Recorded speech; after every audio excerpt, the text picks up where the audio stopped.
right, so now that we've determined the budget you want to be within and the area that you think you may want to be within or areas that you're considering, the next step is what style property do you want to purchase or what do you think you want to purchase? Are you looking for a single family home? Are you looking for a condominium? How many bedrooms? How many bathrooms? How many, the size, the square footage of that property? And does your budget and location, does the kind of property exist in that town or towns that you're considering? So once we know your budget and we know the location you want to be within, and it's then determining, okay, if I'm only can spend up to $500,000 and I want to be in Hoboken, is a 2-bedroom realistic? Or is only, or 1 bedroom's only the option? If the 1 bedrooms are the only option and you need a 2-bedroom, then you may have to expand your search to other areas.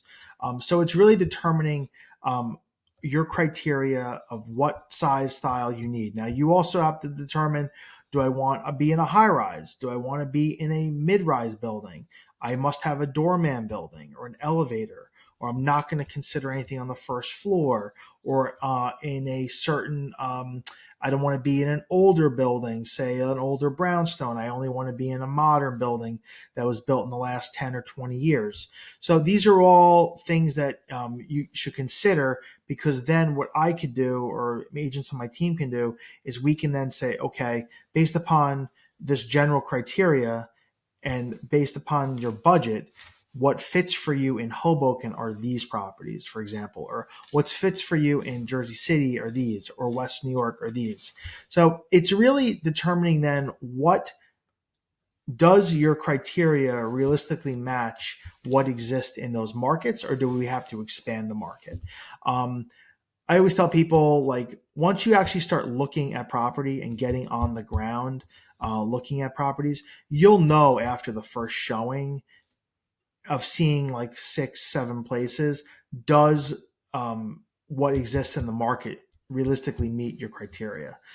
Once you'll know, or should you look in another area, start to explore another area, but you'll know that in the first few showings, is, the exact property may not be on the market that you love, but generally speaking, does the size, does the style meet your criteria? Then it's just a matter of what else is coming on the market that could potentially work for you. So these are all things to consider, and a style of home within the location that you want to be within.